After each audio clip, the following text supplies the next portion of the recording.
이처럼 성령께서는 우리의 약함을 도와주십니다. 우리는 무엇을 기도해야 하는지도 모르지만 성령께서는 말로 다 표현할 수 없는 간절함으로 우리를 위해 중보 기도를 하십니다. 사람의 마음을 꿰뚫어 보시는 하나님께서는 성령의 생각이 무엇인지를 아십니다. 그것은 성령께서 하나님의 뜻에 따라 성도들을 위해 중보 기도를 하시기 때문입니다. 우리는 하나님께서 모든 일을 하나님을 사랑하는 사람, 즉 하나님의 목적을 위해 부름을 입은 사람들의 선을 위하여 하신다는 것을 알고 있습니다. 제가 먼저 고백할게요. 하나님은 나를 사랑하십니다. 나는 그 사랑 안에 있습니다. 하나님은 오늘 나에게 말씀하실 것입니다. 그 말씀에 능력이 있습니다. 그 말씀에 생명이 있습니다. 나의 마음을 하나님께 열겠습니다. 나의 생각을 예수님께 집중하겠습니다. 들은 만큼 변합니다. 들은 만큼 행복해집니다. 신앙생활을 하면서 그리고 특별히 기도 생활을 생각하면서 우리가 범할 수 있는 가장 일반적인 실수 중 하나는 내가 노력해서 그런 삶을 살 수 있다라고 생각하는 것입니다. 내 노력, 내 의지로 기도 생활은 열리지 않습니다. 우리 다 경험을 봤잖아요. 은혜 받고 뜨거운 마음으로 기도를 시작하는데 금방 식어버리는 것도 경험하게 되고, 작심을 하고 기도해야 되겠다라고 결심은 했는데 중간에 흐지부지 되는 것, 우리 신앙생활을 하면서 한두 번씩은 다 경험해 보았습니다. 오늘 우리가 배워야 되는 영적인 진리는 기도를 도우시는 분이 있다라고 하는 것을 아는 것입니다. 기도를 도와주시는 분이 계시다. 성령께서 바로 우리의 기도를 도우시는 분이 된다라는 거예요.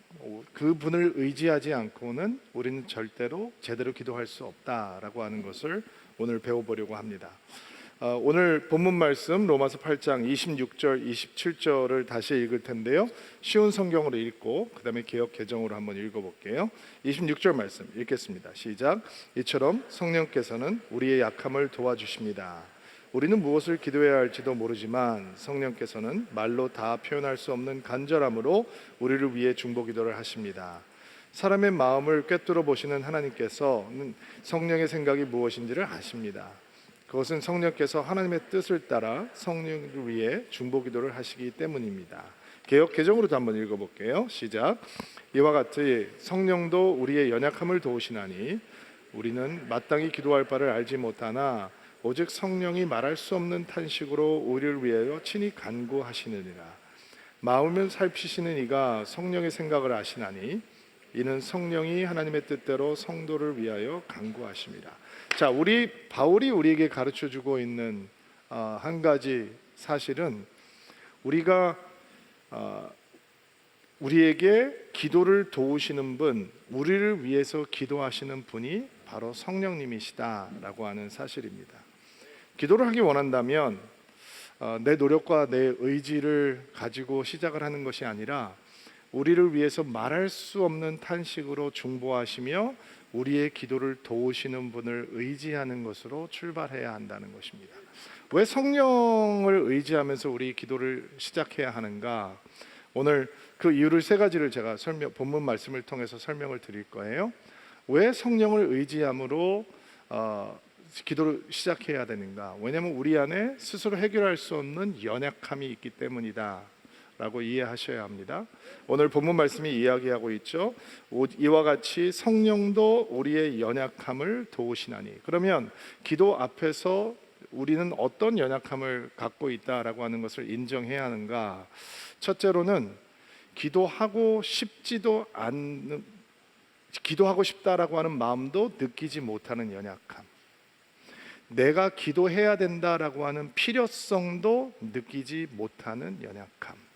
내가 기도가 필요한데 기도의 자리로 스스로 나아가야 한다라고 하는 마음조차 먹을 수 없는 연약함이 우리 안에 있다라는 거예요. 많은 성도들이 교회를 다니다 보면 얼마나 기도에 대해서 얘기를 많이 들어요. 기도라고 하는 건 기독교에만 있는 게 아니거든요. 무속신앙을 믿는 사람들도 기도하잖아요. 제가 한강을 늘 걷는데 그 한강에 이렇게 큰 나무가 하나 있는데 거기에 무당들이 그렇게 모여서 구슬하고 기도를 하더라고요. 제가 밤 늦게 나가서 걷기도 하는데 철야까지 해요. 아주 진실한 마음으로 공동체를 이루면서 서로 격려하면서 기도를 해요. 불교에도 기도가 있고 모슬람들은 하루에 5번씩 시간을 넣고 아잔이 울려 퍼질 때 기도를 하죠. 기독교만 기도하는 거 아니에요. 그런데 교회 생활을 하다 보면 이렇게 기도에 대한 설교도 많이 듣고 간증도 많이 듣고 기도라고 하는 단어가 우리에게 매우 익숙한데 한 번도 기도하는 삶을 살아야겠다라고 하는 마음의 거룩한 부담감을 못 느껴보는 사람들도 있거든요.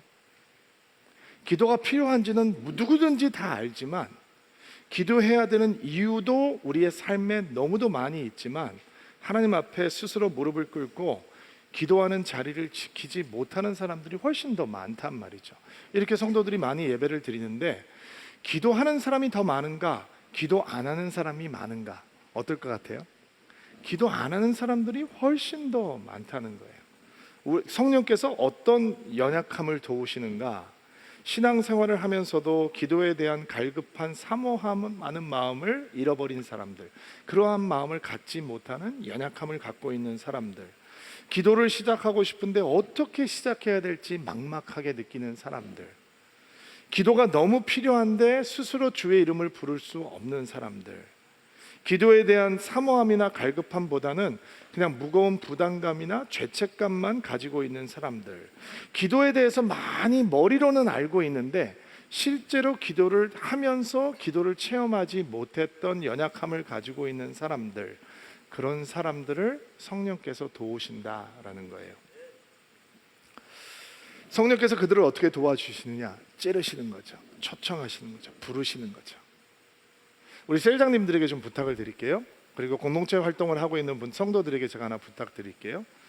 우리 교회는 시작하고 지난 12년 동안 함께 모여서 기도하지 않아도 굉장히 건강하다라고 하는 착각을 하고 있었어요.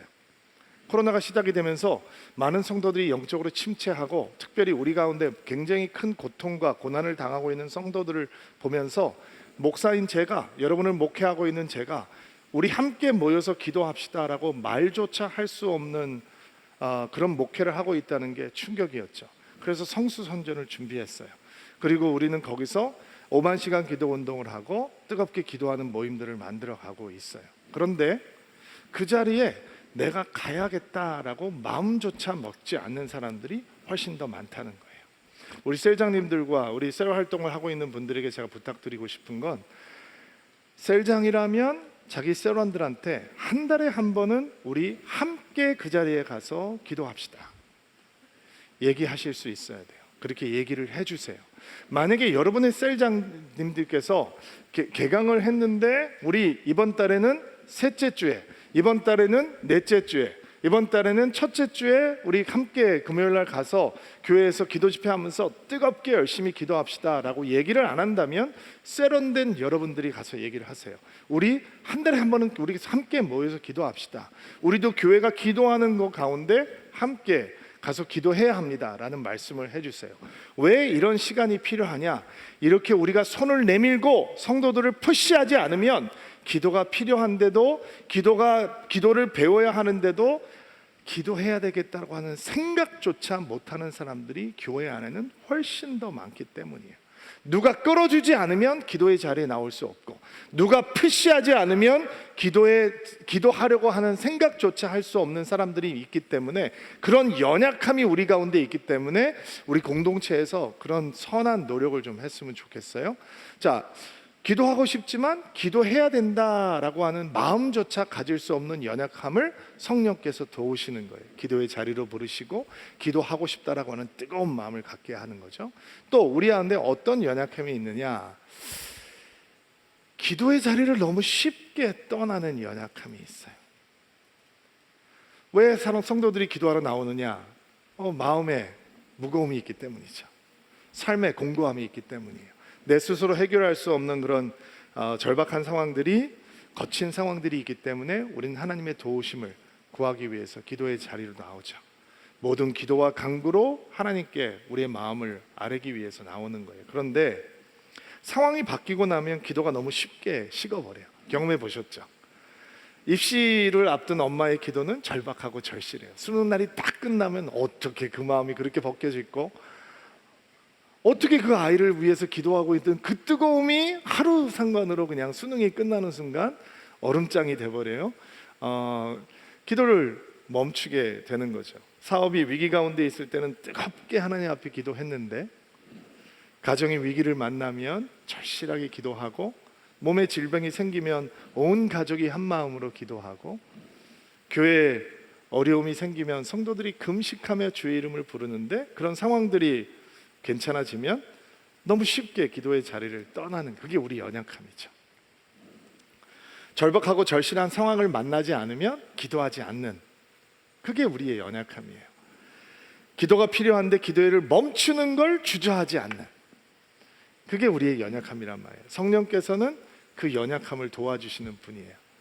상황이 변해서 상황이 괜찮아졌는데도 불구하고 여전히 기도 앞에 머무를 수 있도록 성령께서 도와주신다는 거예요.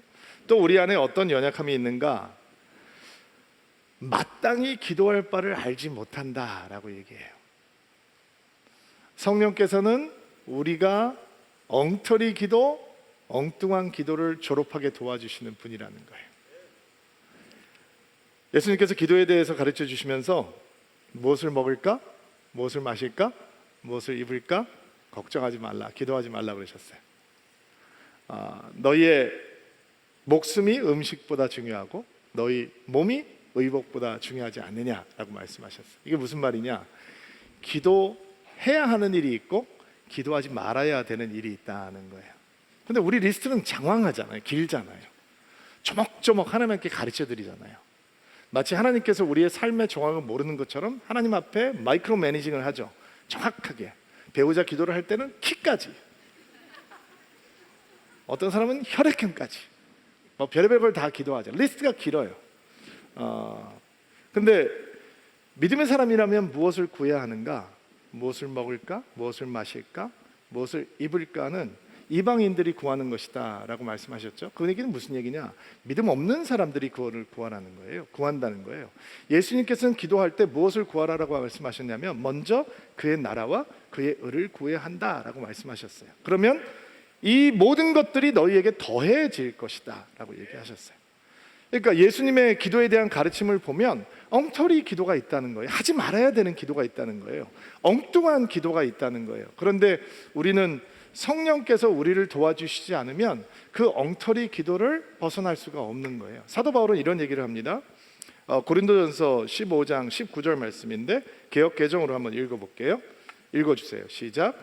만일 그리스도 안에서 우리가 바라는 것이 다만 이 세상의 삶뿐이면 모든 사람 가운데 우리가 더욱 불쌍한 자니라. 자, 기도의 길을 걸어가면서 우리에게 어떤 연약함이 있냐면 이 세상의 것들만 구하는 거예요. 그러니까 자꾸 샛길로 빠지게 되는 거죠. 사도 바울은 기도하는 사람입니다. 그가 교회에게 편지를 보내면서 가르침과 권면을 하지만 끊임없이 교회를 위해서 중보하고 성도들을 위해서 눈물로 기도하는 모습을 볼 수 있죠. 기도에 대해서 가르치면서 그는 어떤 이야기를 하고 있냐면 우리의 소망이, 우리의 바라는 것이 이 세상의 삶의 범주 안에만 머물러 있으면, 즉 기도의 샛길로 자꾸 빠져가면, 엉터리 기도 속에 빠져들면, 하지 말아야 할 기도에 집착하고 있으면 이 세상에서 살고 있는 사람보다 믿음 있는 우리가 훨씬 더 비참하고 불쌍한 사람이라는 거예요. 귀를 기울여야죠. 기도 건강 검진을 한번 해봐야 하는 거죠. 여러분의 기도를 하나님 앞에 펼쳐 놓았을 때 과연 우리의 기도가, 여러분의 기도, 저의 기도가 이 세상의 범주 안에만 머물러 있는 것인지, 아니면 다가올 영원한 세상에 대한 하나님 나라에 대한 사모함이 있는 것인지 한번 돌아봐야 하지 않을까요? 우리가 기도를 통해서 이 세상의 삶의 영역이 아닌 하나님의 은혜의 영역으로, 하나님의 세계의 영역으로, 하나님의 나라의 영역으로, 육신의 나라를 벗어나서 영의 나라를 바라보고, 육신의 영역을 벗어나서 이 땅의 영광을 벗어나서 하나님의 영광, 하늘의 영역으로 들어가기 위해서는 성령께서 가르쳐 주시는 기도가 반드시 필요하다라는 것입니다. 여러분, 기도하는 자리에서 우리는 이 세상이 아니라 하나님 나라를 볼 수 있잖아요. 기도하는 자리에서 이 세상에서 우리가 느끼는 결여가 아닌 하나님의 은혜의 풍요로움을 우리는 기도를 통해서 보는 거잖아요. 기도를 통해서 우리의 육신의 부족함이 아니라 우리는 하나님의 영광의 풍요로움 속에 빠져들 수 있는 거잖아요. 그런데 성령이 우리를 도와주시지 않으면, 우리가 성령의 기도를 배우지 않으면, 성령을 의지하는 기도를 보지 않으면 우리는 기도를 한다라고 하면서 세상의 사람들과 똑같이 사고하고 세상 사람들과 똑같이 욕심하게 된단 말이에요. 성령께서 우리를 도와주시지 않으면 십자가 앞에 서서도 우리는 무엇을 먹을까 마실까 입을까 전전긍긍할 수밖에 없단 말이에요. 성령께서 우리의 기도를 도와주시지 않으면 우리는 기도를 한다라고 하면서도 결국 믿음을 갖고 있으면서도 세상의 영광이 하나님의 축복인 것처럼 착각할 수밖에 없다는 거예요. 우리 성령께서 우리의 기도를 도와주시지 않으면 기도하면서조차 우리는 하나님의 나라를 소망하지 못하는 사람이 되고 만다는 거예요. 그러니까 우리는 성령께서 우리의 기도를 도와주시도록 성령을 의지하고 성령의 인도하심을 봐야 되는 거죠. 성령이 안 계시면, 성령이 우리 기도를 주도하지 않으시면 우리는 엉터리 기도, 엉뚱한 기도를 멈출 수가 없게 된다는 거예요. 성도 한 분이 식당에서 혼자 식사를 하시다가 옆 테이블에서 엄마하고 아들하고 대화하는 것을 듣고 저한테 이런 톡을 보내주셨어요. 한번 들어보세요. 톡 내용입니다. 어제는 식당에서 혼밥을 하는데 자연스럽게 옆자리 모자의 대화를 들을 수 있었습니다. 대화라기보다는 엄마의 일방적인 혼시였지요. 중고생 정도로 보이는 아들과 엄마였습니다. 우리 아들 배고프지? 가리지 말고 많이 먹어. 체력이 있어야 공부 잘하지. 알지? 친구들이 너 대치동 학원 추가로 다니는 거 알아? 굳이 말하지 마. 알지? 우리 아들 7cm만 더 크면 좋은데, 173인가 봐요. 7cm만 더 크면 좋은데 엄마가 전문가한테 들어 알려준 키 크는 운동 하고 있지? 알지? 엄마가 말하면 대꾸 좀 해라. 알았지? 아이가 소화를 시키고 체력을 기르려면 귀를 닫거나 다른 귀로 흘려보내야겠다는 생각이 들었습니다. 삼자의 입장에서 엄마의 충고가 답답하고 우스꽝스럽지만 지난날 제 자신의 모습이지 않았을까요? 이게 그분의 마음이었어요. 자, 이런 상상을 한번 해보자고요. 이 엄마가 평범한 엄마죠? 그렇죠? 이 엄마가 뭐 특별한 엄마가 아니라 이 엄마가 굉장히 한국 사회에서는 평범한 엄마인 것으로 저는 느껴졌어요. 자, 이 엄마가 교회를 다니는 사람이다 한번 상상을 해보자 말이에요. 그리고 이 엄마가 아들을 위해서 기도한다라고 생각을 해보자 말이에요. 자, 성령이 그 기도를 도우시지 않으면 지금 엄마가 하고 있는 이 잔소리의 범주, 이 범주의 이 영역을 엄마의 기도가 벗어날 수 있는가? 엄마들 얘기 좀 해줘 보세요. 못 벗어나죠? 못 벗어나요. 길을 써도 못 벗어나요. 오히려 절실해지고 절박해지고 잔소리는 더 거칠어질걸요. 그리고 너무 안타까운 건 절박하면 절박할수록, 절실하면 절실할수록 하나님께서 그런 기도에 응답하셔야 된다라고 하는 강박관념조까지 엄마들 마음에 생기게 되는 거예요. 너무 많은 사람들이 그렇게 기도를 하죠. 부끄럽지만 여러분도 그리고 저도 오늘 하나님 앞에서 겸손히 인정해야 하는 사실은 우리 기도 속에 내가 너무 많다는 거예요. 우리 기도 속에 욕심이 너무 많아요. 우리 기도 속에 우리의 고집이 너무 많아요. 우리의 오해도 너무 많이 쌓여 있단 말이에요. 그러니까 우리는 기도할수록 엉터리 기도 속에 빠져들게 되는 거예요. 오래전에 제가 부부학교 사역을 할 때 심각한 부부간의 갈등을 겪고 있는 부부가 부부학교를 오게 됐어요. 과제물 중에 서로를 축복하는 기도문을 써오는 과제가 있었어요. 그리고 이제 얼굴을 쳐다보고 그 기도문을 이제 읽어주는 거예요. 굉장히 감동 있는 순간이에요. 한 번도 남편이 아내를, 아내가 남편을 이렇게 축복하는 말을 잘 못하고 사는데 그 학교 프로그램을 통해서 이제 부부가 서로를 축복하는 시간이니 얼마나 귀한 시간이에요. 과제물을 제가 보는데 제가 과제물을 보다가 깜짝 놀랐어요. 축복하는 기도가 아니라 배우자를 바꿔달라는 기도예요. 어떻게 바꾸느냐? 그것도 하나님께서 원하시는 모습으로 바꾸자는 얘기가 아니고 자기가 원하는 모습으로. 하나님, 내 남편, 하나님, 내 아내 요렇게 내 마음에 쏙 들게, 내 눈에 거슬리지 않게, 내 마음에 들게 바꿔주세요라고 하는 기도가 장황하게 써 있는 거예요. 그 기도를 들으면서 서로가 어떤 마음을 느꼈을까? 뭐 불보듯이 뻔한 상황이죠.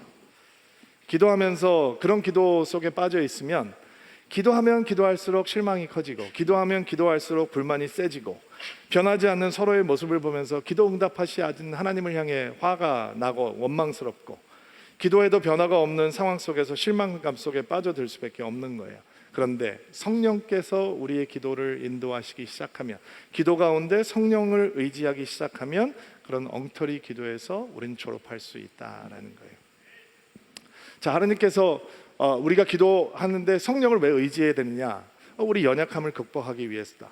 기도조차 시작할 수 없는 연약함, 기도를 멈추게 되는 연약함, 엉터리 기도 속에 빠져들게 되는 연약함을 성령께서 벗어나게 해주신다라는 거예요. 자, 두 번째, 우리가 기도를 도우시는 성령을 의지해야 되는 또 다른 이유는 성령께서 우리에게 새로운 기도의 방향을 가르쳐 주시는 분이기 때문이에요. 어떤 방향이냐? 응답 안 되는 기도에서 응답되는 기도로 바꿔주시는 거예요. 여러분도 기도 생활에 대해서 배우면서 응답되는 기도가 어떤지 아마 배워보신 적이 있었을 거예요. 27절 말씀 개역 개정으로 한번 읽어볼게요. 다시 한번 읽겠습니다. 시작. 마음을 살피시는 이가 성령의 생각을 아시나니 이는 성령이 하나님 뜻대로 성도를 위하여 간구하심이라. 하나님 뜻대로 성도를 위해서 간구하심이라. 성령께서 그렇게 기도하신다는 거예요. 그러니까 성령을 만나게 되면, 성령을 의지하게 되면, 성령의 도우심을 구하면 우리는 내 뜻대로가 아니라 하나님 뜻대로 구하는 기도를 배우게 되는 거죠. 우리가 기도 응답에 대해서 배우면서 이런 말씀 많이 접해보았죠. 믿고 의심하지 말라. 의심하는 사람은 바람에 밀려 요동하는 바닷물결 같으니 이런 자는 하나님께로부터 무엇이든지 얻기를 생각하지 말라. 그러니까 우리는 기도한 다음에 어떻게 마무리를 줘요? 믿습니다. 주여 믿습니다. 그렇게 하면 마음에 안 드니까 액센트를 넣어보죠. 주여 믿습니다. 주여 믿습니다. 주여 믿습니다. 주여 믿습니다. 막 이러면서 온갖 힘을 다해서 막 믿습니다를 반복해요. 저도 많이 해봤어요. 믿습니다. 안 믿어지면 안 믿어질수록, 내 기도가 이거 좀 이상한데 라고 하면 할수록 그 기도를 포기하는 대신 믿습니다를 더 많이 외치는 거예요. 해보셨죠? 안 해보신 것처럼 앉아 계시지만 다 해봤어요. 그럼 어떻게 돼요? 하나님께서 믿습니다를 반복하면 하나님께서 그 기도에 속아요? 그래서 해주세요? 들어주세요? 믿습니다를 반복해도 응답 안 되는 기도가 있다라고 하는 것을 우리는 모두 다 경험해 봤어요. 방향이 잘못됐기 때문에 응답이 안 되는 거예요. 그러면 성령께서 우리에게 가르쳐 주시는 방향은 무엇이냐? 요한일서 5장 14절로 15절 말씀 개역개정으로 읽을게요. 읽어주세요. 시작. 이것은 그의 뜻대로 무엇을 구하면 들으심이라. 우리가 무엇이든지 구하는 바를 들으시는 줄을 안즉 우리가 그에게 구한 그것을 얻을 줄 동안 우리 안에 담대함이 있다. 어떤 담대함이냐? 우리가 절실하게 기도하면 하나님께서 들어주실 거야. 우리가 믿습니다를 반복하면 하나님께서 들어주실 거야. 이런 담대함이 아니라 하나님의 뜻을 따라 구하면 하나님께서는 반드시 기도를 들으시고 하나님께서 우리의 기도를 응답하실 것이다 라고 하는 담대함이죠. 우리 안에 우리 마음대로 기도하고 우리의 고집대로 요구하고 우리 욕심 따라 기도하고 있는 연약함이 있단 말이에요. 그런데 성령께서 우리 안에서 말할 수 없는 탄식으로 기도의 방향을 틀어주시는 거예요. 여러분, 신앙생활을 하면서 여러분이 고집이 기도 없이 무너질 수 있나요? 여러분이 갖고 있는 욕심과 탐욕이 기도 없이 없어질 수 있다고 믿으세요? 여러분의 안에 있는 집착이 하나님 앞에 구하지 않고 기도하지 않고 바뀔 수 있다고 생각해요? 그 못된 우리의 모습이 변화될 수 있는 건 오직 한 곳이에요. 하나님 앞 기도 속에서만 바뀌는 거예요. 기도할 때 우리는 우리의 고집을 갖고 들어가요. 우리의 자아를 가지고 들어간단 말이에요. 그래서 기도하면서 우리의 자아가 쏟아져 나와요. 그런데 기도의 은혜는 뭐냐면 우리의 자아를 향해서 우리의 고집과 아집과 우리의 욕심을 향해서 하나님께서 거칠게 충돌해 오신다는 거예요. 예수님께서 겟세마네에서 기도하시죠. 십자가 지기 전입니다. 예수님께서는 어떤 기도를 시작하시기 원하느냐, 어떤 기도를 하기 원하시느냐, 십자가를 감당하게 해달라고 기도하시기 원하시는 거예요. 근데 예수님도 육신을 가지고 계신 분이기 때문에, 육신의 자아가 있는 분이기 때문에 겟세마네에서 앉자 어떤 기도가 나오느냐, 이 잔을 옮겨 주십시오 라고 하는 기도가 나오잖아요. 육신의 자아가 솟아오르는 거예요. 본인이 원하는 마음이 솟아오르는 거예요. 그리고 하나님께서는 그 마음과 거칠게 충돌하시죠. 이거는 전쟁과 같은 거예요. 하나님의 뜻을 구한다라고 하는 기도는 우아하지 않습니다. 내 자아와 하나님의 뜻이 거칠게 충돌을 하고, 하나님께서는 무자비하게 나의 뜻을 굴복시키시고 하나님의 뜻을 세워주시는 거예요. 예수님께서 기도하실 때 하나님 이 잔을 옮겨주셔서 감사합니다 라는 기도로 끝나지 않잖아요. 내 뜻대로 마옵시고 아버지 뜻대로 하옵소서 라고 하는 기도로 끝나지 않습니까? 성령께서 도우심으로 하나님의 뜻을 따라 기도하는 것을 배우지 못하면 우리는 끝까지 이 잔을 옮겨주십시오 라는 기도를 하게 된단 말이에요. 믿습니다를 반복하면서 이 잔을 옮겨주십시오 까지만 기도하게 되는 거예요. 근데 성령께서 우리 안에 역사하시면 우리는 내 뜻대로 마옵시고 아버지 뜻대로 하옵소서. 우리가 가진 바 담대함은 이것이니 그의 뜻대로 구하면 들으심이라. 그러니까 성령께서 우리의 방향을, 기도의 방향을 틀어주시는 거예요. 내 욕심 따라 기도하면 응답으로부터 멀어진단 말이에요. 내 자아를 따라 기도하면 우리는 하나님께서 터치하시고 응답하는 것으로부터 멀어지는데, 하나님의 뜻을 따라 기도하기 시작하면 응답은 바로 앞에, 하나님의 은혜 앞에 있는 것이죠. 나 같은 죄인 살리신 찬송을 만드신 우리 존 뉴튼 목사님이라는 분이 이런 말씀을 남기셨어요. 그분이 허락하시는 것은 무엇이든지 우리에게 필요한 것이고, 그분이 만류하시는 것은 어떤 것도 불필요한 것이다. 우리 마음대로 이루어지지 않는 상황이 우리 앞에 펼쳐질 때 우리는 섭섭해하면 안 되고, 그분께서 허락하신 것은 무엇이든지 전부 우리에게 유익하고 필요한 것이다. 하나님께서 허락하지 않으신 것은 전부 불필요하고 무익한 것이다 라고 믿을 수 있어야 하는 것이죠. 그러면 우리는 끝까지 성령을 따라 하나님의 뜻을 붙들고 기도할 수 있는 것입니다. 여러분, 성령께서 우리의 기도의 방향을 틀어주시잖아요. 내 자아가 요구하는 방향이 아니라, 내 욕심이 탐닉하는 방향이 아니라 하나님의 뜻이라고 하는 방향으로 우리 기도가 바뀌게 되면 어떤 결과가 있느냐, 사도 바울은 이렇게 얘기합니다. 우리가 구하는 것보다 더 넘치게 주실 수 있는 그분, 우리 안에서 능력하고 능력으로 역사하시고 우리 교회 안에서 능력으로 역사하시는 그분께, 우리가 구하는 것보다 넘치게 주실 수 있는 그분께 세세토록 영광이 있을지어다. 여러분, 우리가 욕심대로 구했어요. 우리가 원하는 바대로 다 구했어요. 리스트가 길어요. 그러면 기쁨이 오든가요? 만족이 생겨요? 감사가 생겨요? 아니에요. 더 긴 리스트로 대체될 뿐이죠. 근데 하나님 성령께서 우리의 기도의 방향을 틀어주셔서 하나님의 뜻이라고 하는 거룩한 표대가 생기면 그 기도는 어떤 것을 우리에게 가져다 주느냐, 우리가 구하는 것보다 더 넘치게 채워주시는 하나님의 영광스러움이 우리 앞에 기다리고 있는 거예요. 자, 세 번째, 우리가 기도하면서 성령을 의지해야 되는 이유, 28절 말씀 볼 텐데 우리가 너무 잘 알고 있는 말씀이에요. 개역 개정으로 한번 읽어볼게요. 시작. 하나님을 사랑하는 자, 곧 그 뜻대로 부르심을 입은 자들에게는 모든 것이 협력하여 선을 이루느니라.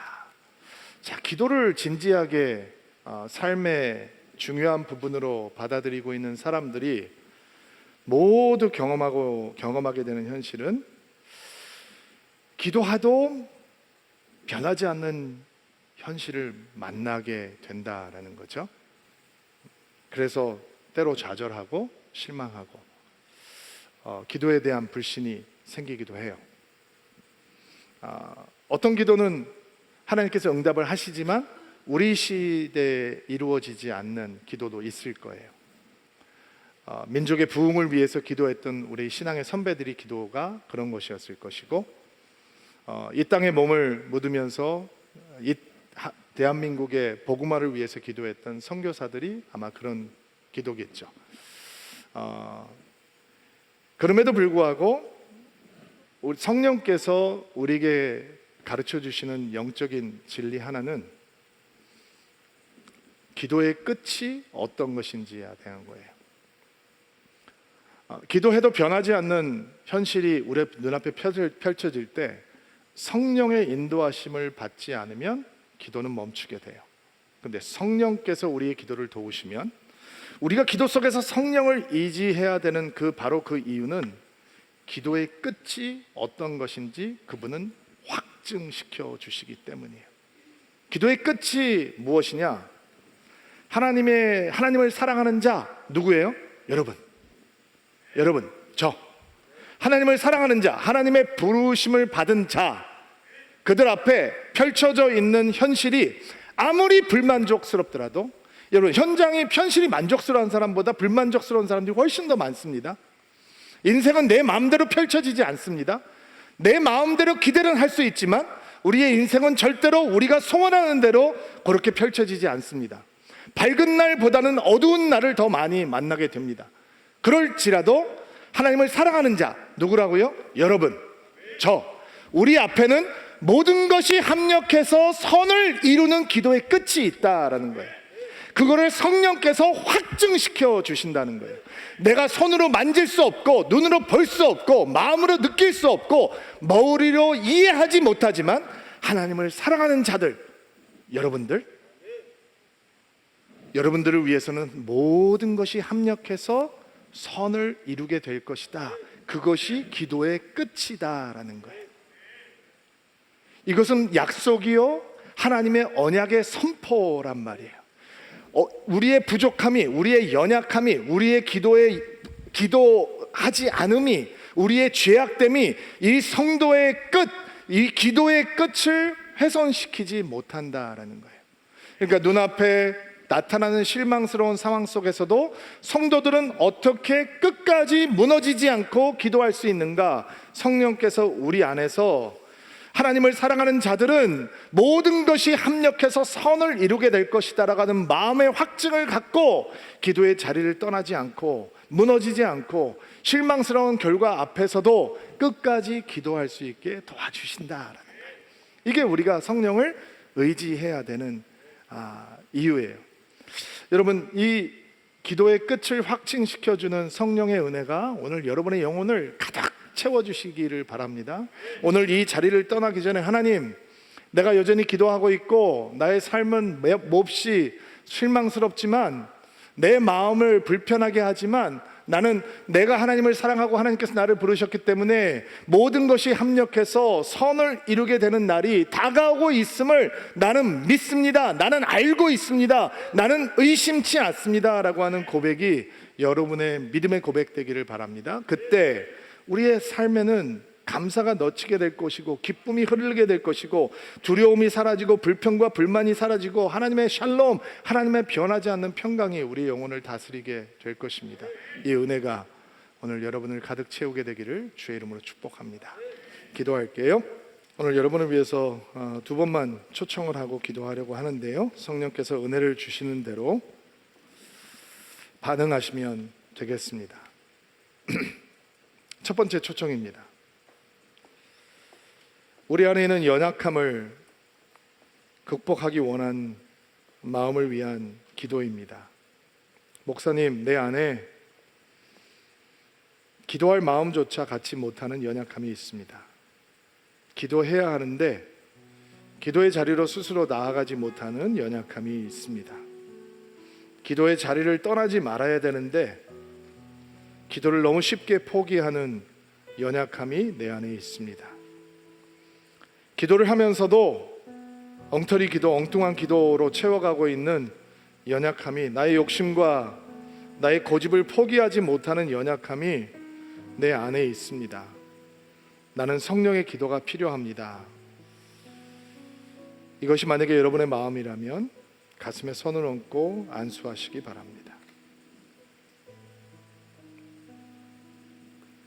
주님,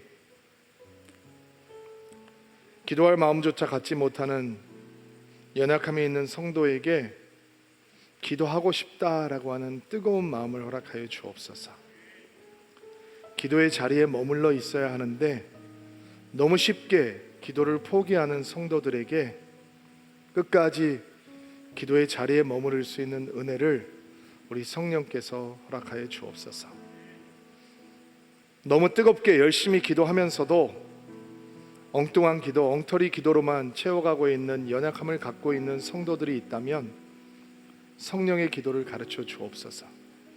그의 기도를 성령의 방향으로, 하나님의 뜻이라고 하는 방향으로 바꿔 주셔서 하나님께서 기뻐 받으시는 믿음의 고백, 신앙의 고백, 사랑의 고백이 되는 기도를 시작하게 하옵소서.